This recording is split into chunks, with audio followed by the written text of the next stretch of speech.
Good evening. My name is Adam Foutz, and today I'm here with Miss Melissa Johnson, who is a fellow author. Today we have a lot of things we want to cover. The biggest thing I want to talk about today is an introduction to the process of publishing and writing.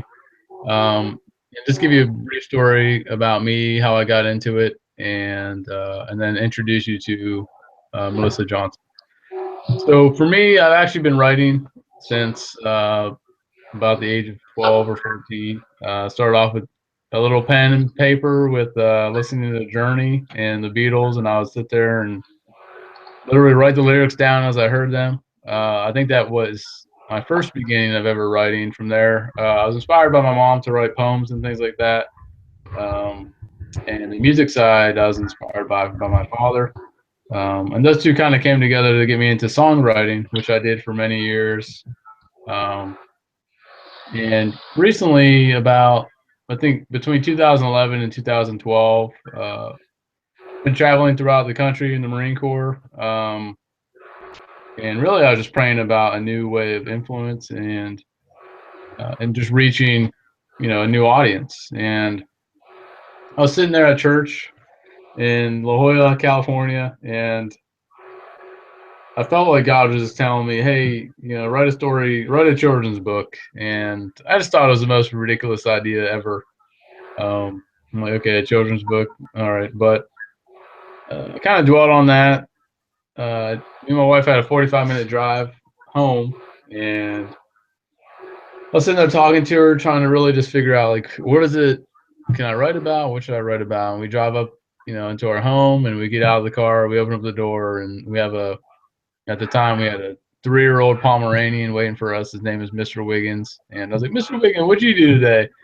And so the idea hit me. It just kind of clicked. I was like, oh, I'll write a book about Mr. Wiggins. And we call that book A Day in the Life, or All in a Dog's Day, A Day in the Life of Mr. Wiggins.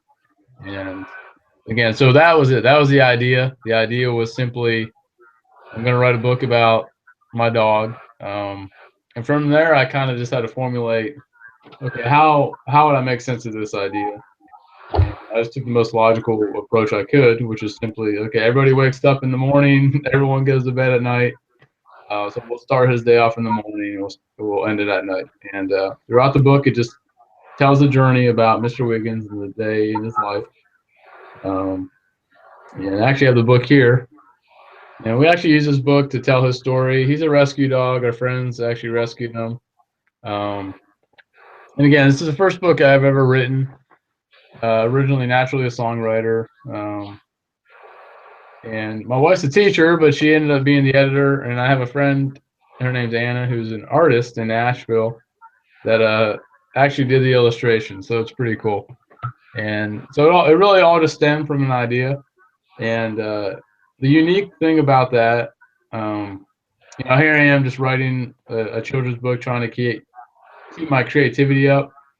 And people started asking me like, "Hey, I heard you're writing this book. Like, can we get the hard copy?" And originally, I was going to utilize the Kindle, do everything on an ebook. Um, so as I moved to Virginia from California, I'd reached back to my pastor, who actually just finished his first book through Amazon Publishing, and he introduced me to what was called Create Space, and I utilized that to create this book here, All in the Dog's Day. And again, people were asking for hard copies, so that's what kind of provoked that idea of getting a tangible book out there.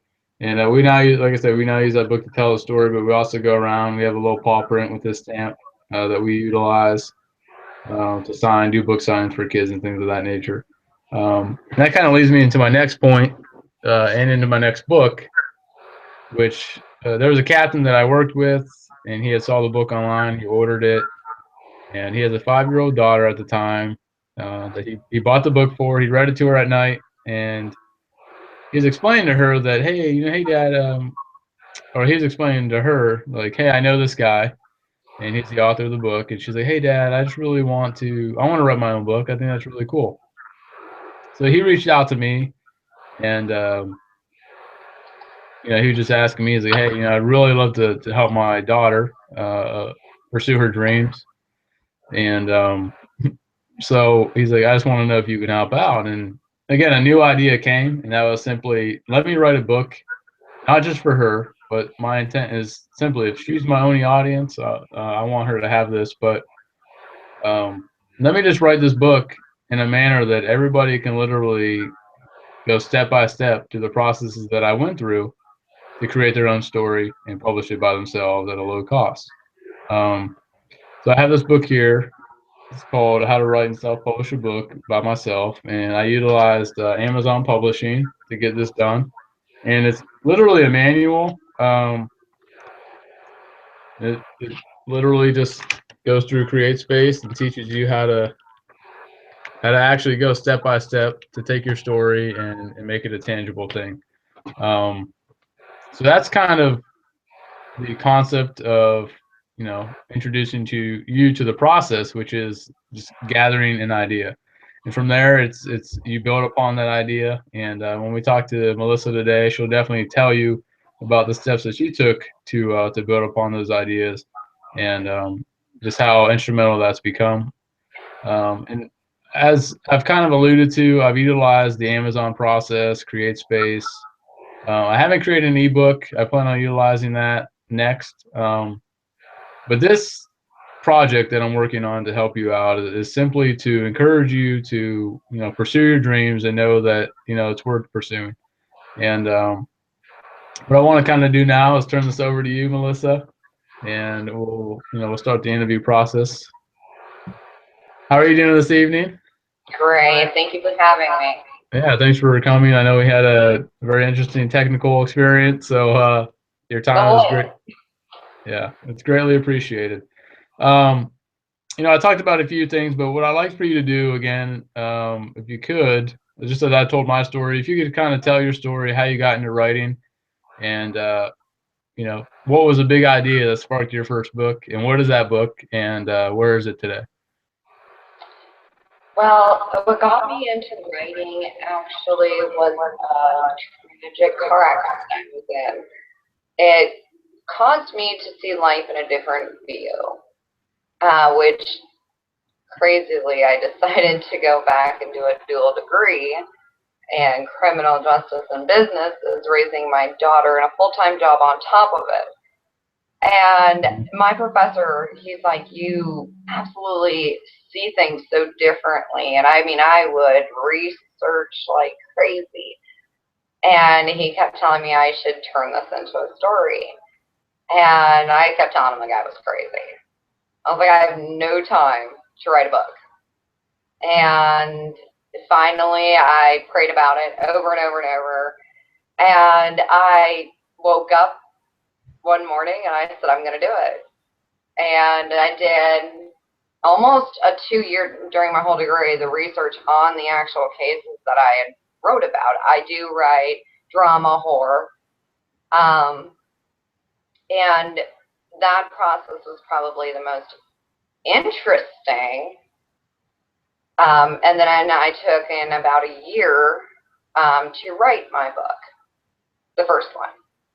Okay, so that kind of ties into what I was talking about. So your idea then was, what was the idea? Just like a criminal story, or? No, I wanted to get out a couple different ways. I wanted to be different than any other, drama horror writer out there. I don't want someone to figure it out. I want to keep you wondering and wondering, like, where is it ever going to stop? I mean, it has to, but like me as a writer, I feel like I'm very different in that aspect, and I can make you feel like you're the killer to a victim, and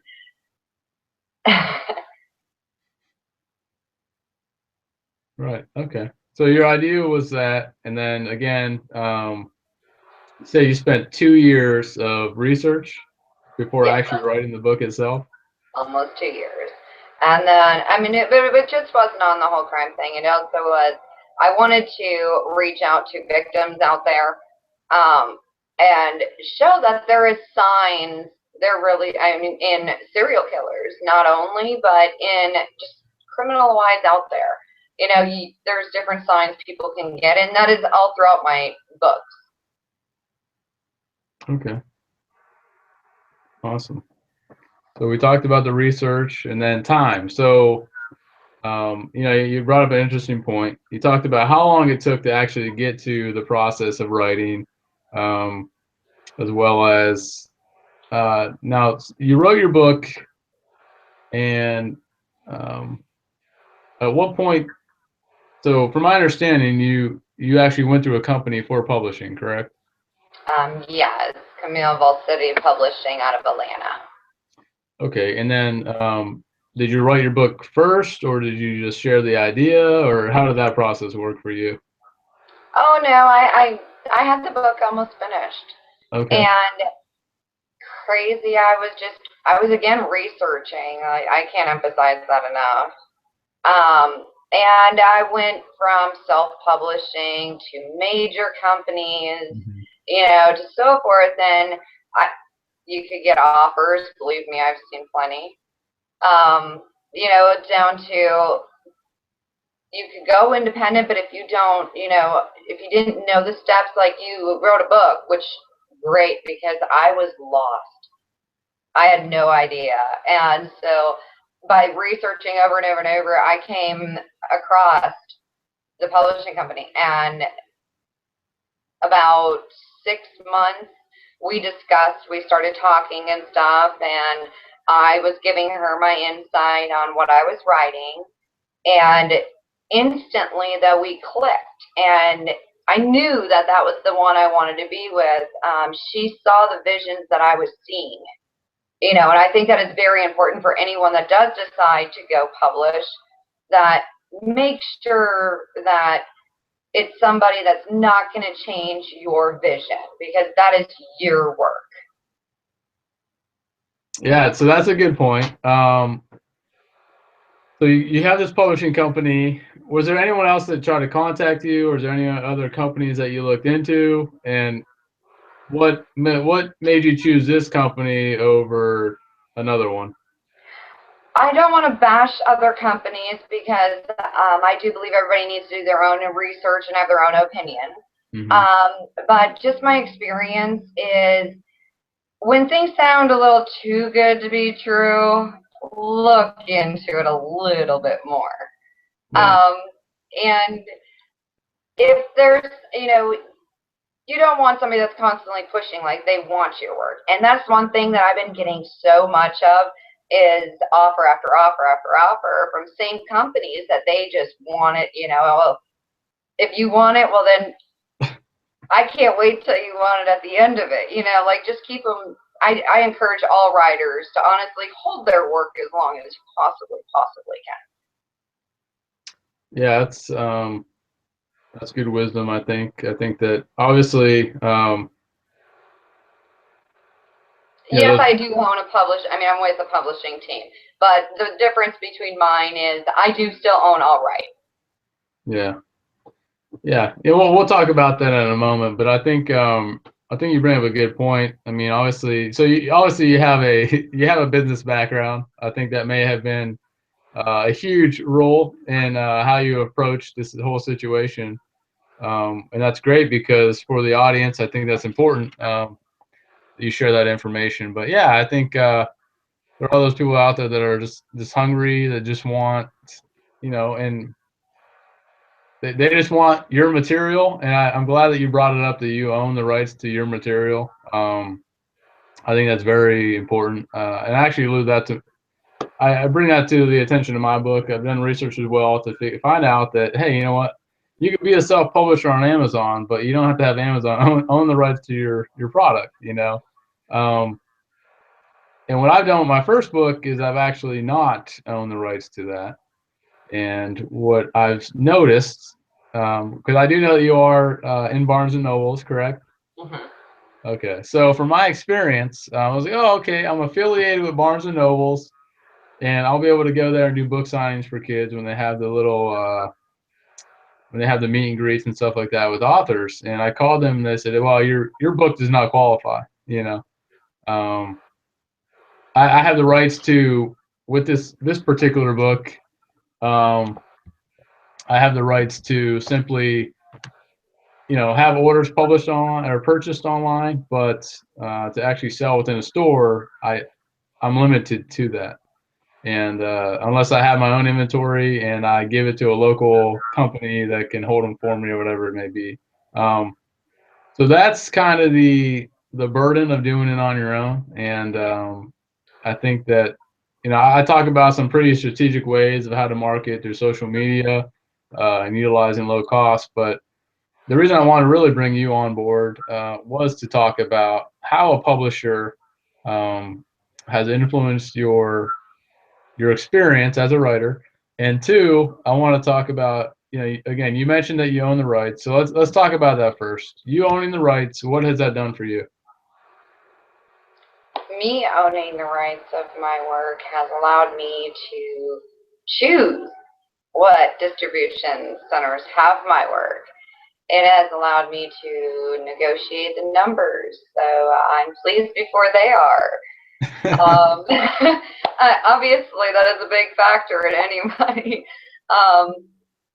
It has also allowed me to, me personally, I love to give back to the world. Mm-hmm.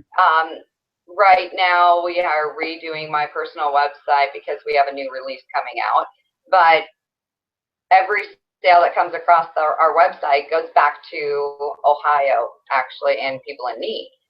And if I didn't own those rights, I couldn't do these type of things. Right. I wouldn't have to watch every little thing I had to say, and I could just still be me. Right. And again, that's another good point. As I spoke about earlier with our book, we like to tie it with rescues and different things. But obviously there's a cap on, you want your prices to be reasonable. But with the ownership, you allow yourself to dictate, where your money's going, essentially, right? Right. Yeah, and that's very important. I've seen professors and things of that nature who are tied into, having to do research or something for a book, and they get like pennies to tens of dollars. They may have written an entire book, but they literally get pennies because they don't own the rights to whatever it is that they're publishing. Right. And that's what really sparked my interest. I mean, I have a master's degree, and I'm like, I want to publish research and things of that nature. But being able to publish on your own it gives you a little more freedom and flexibility. And obviously, you've demonstrated that. So with that, what freedom have you have? So what avenues have you entered into? We talked about Barnes and Nobles. What other distributions? I went on a tour. Okay. And my book is, I love to help local businesses. I'm very, opt on that. So we did a Western and Northern. I mean, we did all the way around, and it is actually in 9 different states, physical. And by next week, I think it'll be 18. My other one, I do have it on Cabo. One thing I would recommend, even for self-publishers, is Smash Mouth. That is a big one. You can get it into 80,000 different distributions. Yeah, I'll take note of that. And yes, it is an ebook. That's one thing that I learned doing the research, with my publishers. And that's one thing that is great working with what I get to work with the company is they will give me little hints, or they'll give me like news releases, press releases, sorry. I've done different benefits, anything to, get your name out there, you want to do it. Yeah, publicity, always. Yeah, absolutely. I do think from my experience, not having a publishing company, you are essentially your own publisher, and you are your own advertisement. And so you brought up some good points there. So one thing, a couple of things I wanted to hit on that you kind of hit, you touched over lightly earlier.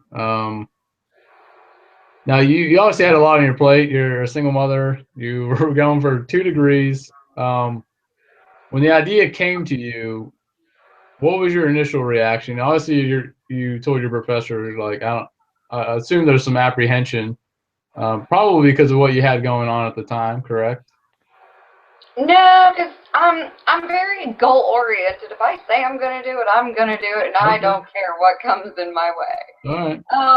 But I was my biggest thing was what I chose to write. Because anyone that knew me personally would know that like I have a heart of gold. You know, you wouldn't see this dark, evil, drama horror writer.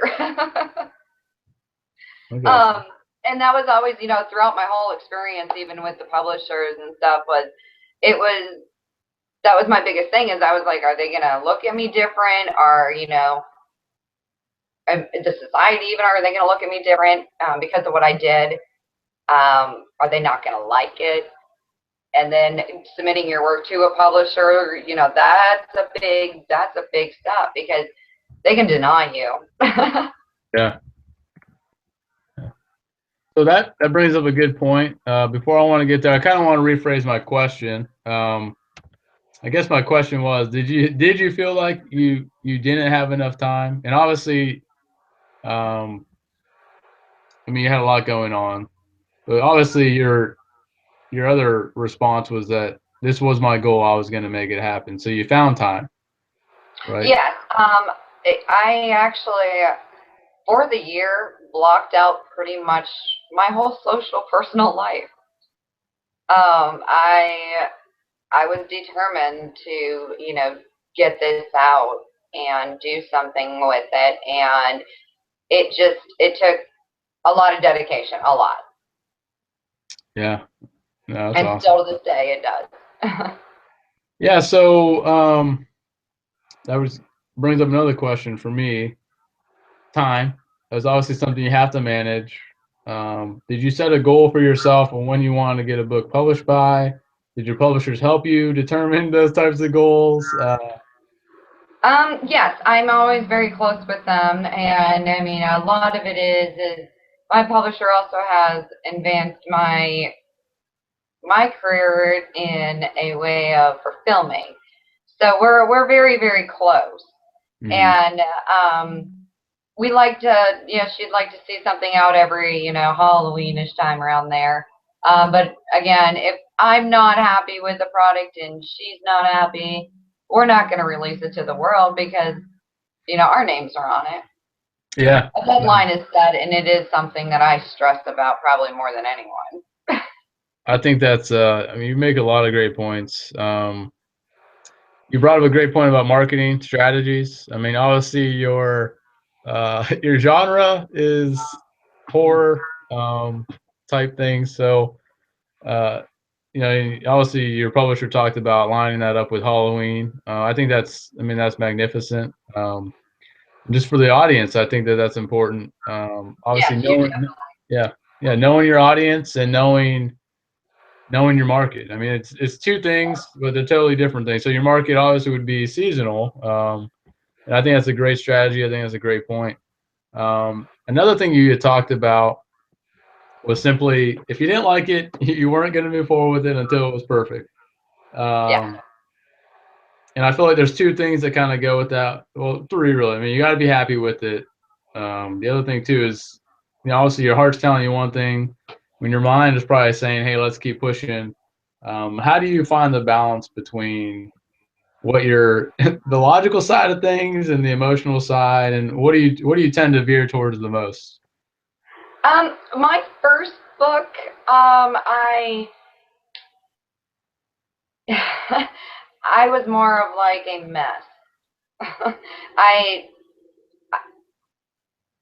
I didn't really know like where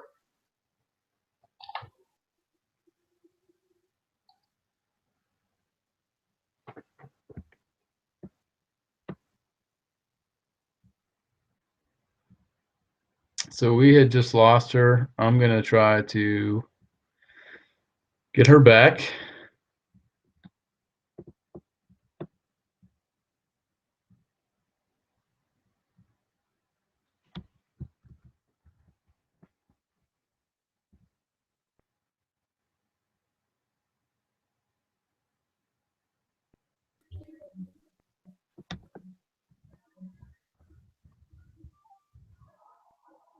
but she just messaged me. She had lost service. But we'll get Sorry, back to. I I'm think here. Can you you're see me? back on now. Yeah, sorry. Sorry about that. Can you repeat that now? Um, so we were just talking about just the balance between reconciling your emotion and the logical side of things. You talked about how your first book you were kind of a wreck. What do you mean by that, and how did you progress from there?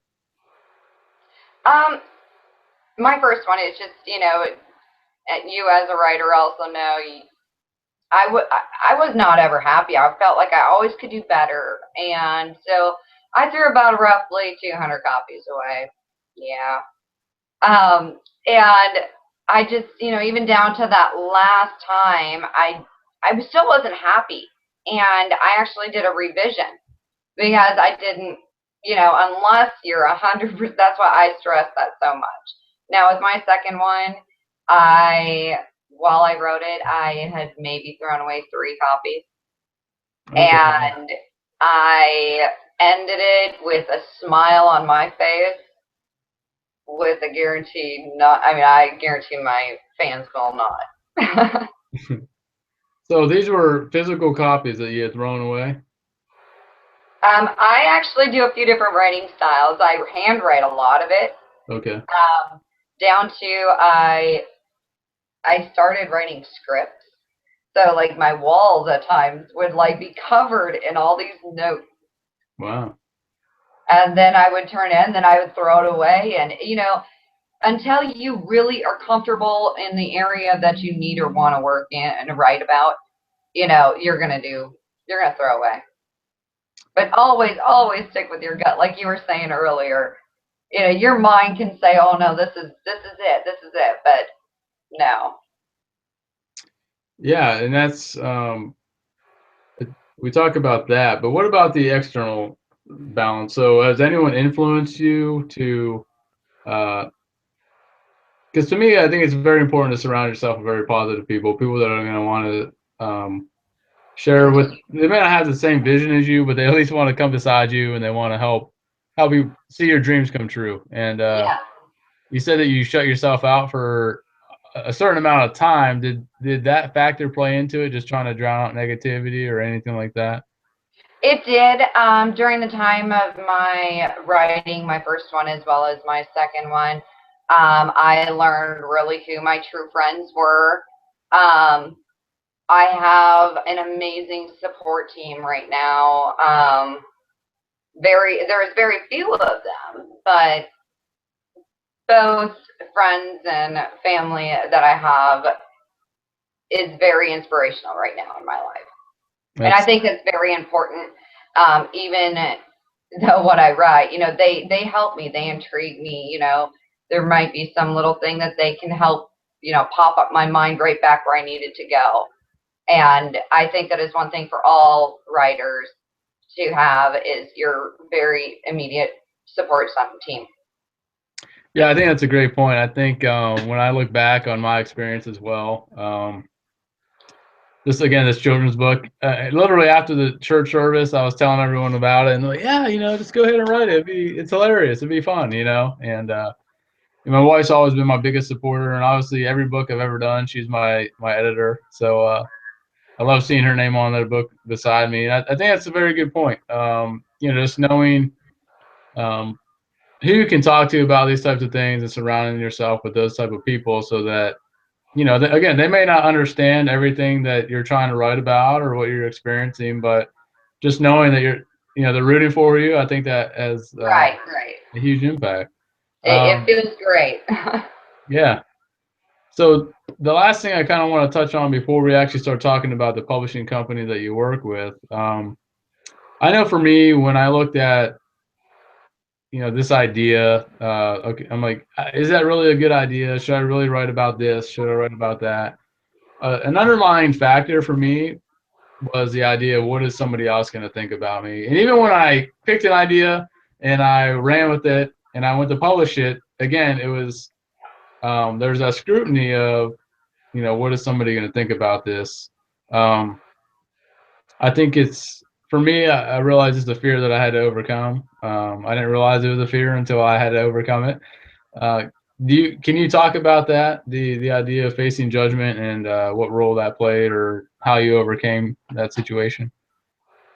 Honestly, it's I had to come to realize it really, really fast. And my publishing team honestly had helped me through that. I knew in the back of my mind always, and everyone knows, you're not going to ever please everyone. If that Yeah, was the case, we'd have a perfect world. yeah, But I learned that it's me, it's my work. I'm excited about it. I know there's at least one person out there that may have touched, may have liked it, or whatever. And that's all that matters to me. yeah, I don't worry about, I don't stress about. There's always gonna be haters, but I follow the path that God gave me, and He has blessed me honestly with a creative mind, yeah, definitely. and that is what I'm here to do. Yeah, I think I mean, excellent points. I could definitely relate to all that. Um, yeah, I think that again, I talk about the idea of influence, and that was my driving factor for even that prayer of, hey, what can I do? Um, and I've had the opportunity to, writing this book for me, it got me outside my comfort zone. This children's book got me outside my comfort zone, and what I realized for me is that, as you were speaking specifically, was that I'm like, you know what, like I have this story now that my children and grandchildren are going to be able to understand the type of personality that my dog had and how much he meant to me and our family. Um, and again, you mentioned just even if it reached one person, and that captain that I worked with, and hearing the story of his daughter just being very excited about the opportunity and her own dream of being able to write her own book. That's literally the only reason why I wrote this other book, was as a manual for them. And I was like, hey, you know what? Why not give it out to everybody so that, um, so they have the same opportunity, so they don't have to sit here and wonder. I don't know that everyone's going to have the opportunity to be before a publisher or even know how to pursue that. And I think um, that's one of the reasons why I obviously brought you on. Was, again, we're going to talk about that shortly, about just the publishing side, and what that company's done for you, more specifically what it means to you now. And we've hit a lot of that already, but um, for me, not having that, I feel like I get to be for that for somebody. I'm like, hey, here's a manual. Here's every step along the way. All you have to do is follow it, and you're going to be successful. It doesn't matter what the idea is, how short the story is.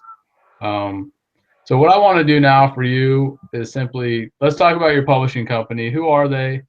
What books have they helped you publish? And we'll talk about your books, any potential new releases that you have coming out, and just what the publishing company means to you. Well, my publishing company is Falls City. I'm sorry, Carmel Falls City, in Atlanta, as I stated previously.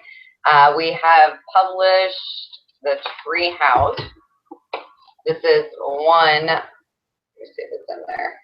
Of the series. We have a second one coming out here this fall. Okay. We also are now branding the title, and we have a calendar coming out also before the end of the year. Wow.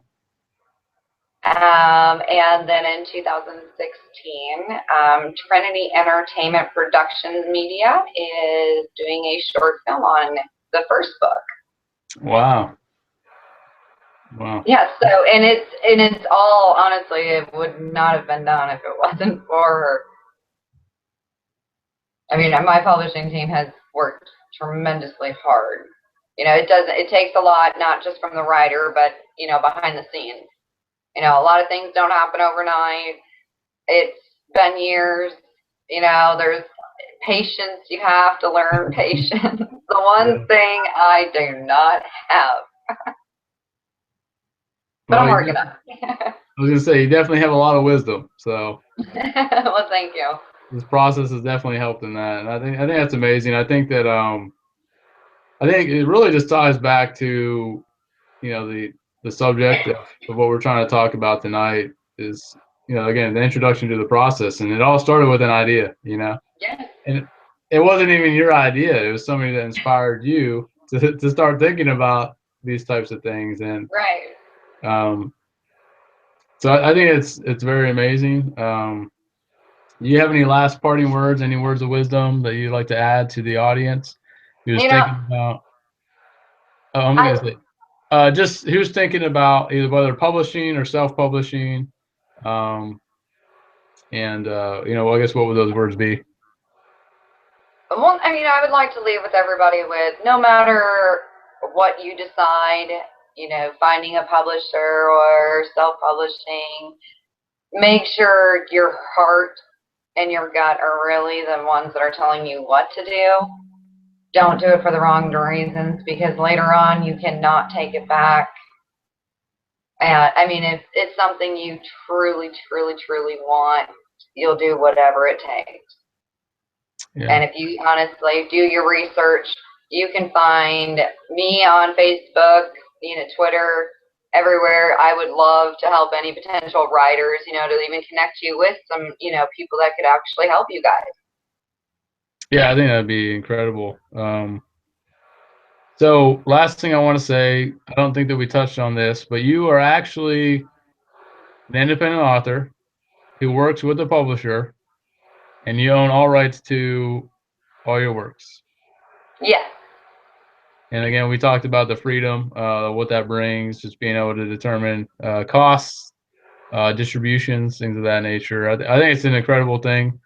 And I want to say I definitely appreciate your time. And I think it's been very rewarding for myself as well as for anyone that's going to watch this. Um, and hopefully we can actually meet your publishing team sometime. And I will hopefully get them on. yeah, absolutely. So Melissa Johnson with the Treehouse. Did I say that correctly? Yes, you did. All right. Thank you for having me. Thank you for your time, and we'll keep in touch. Thank you. All right. Bye.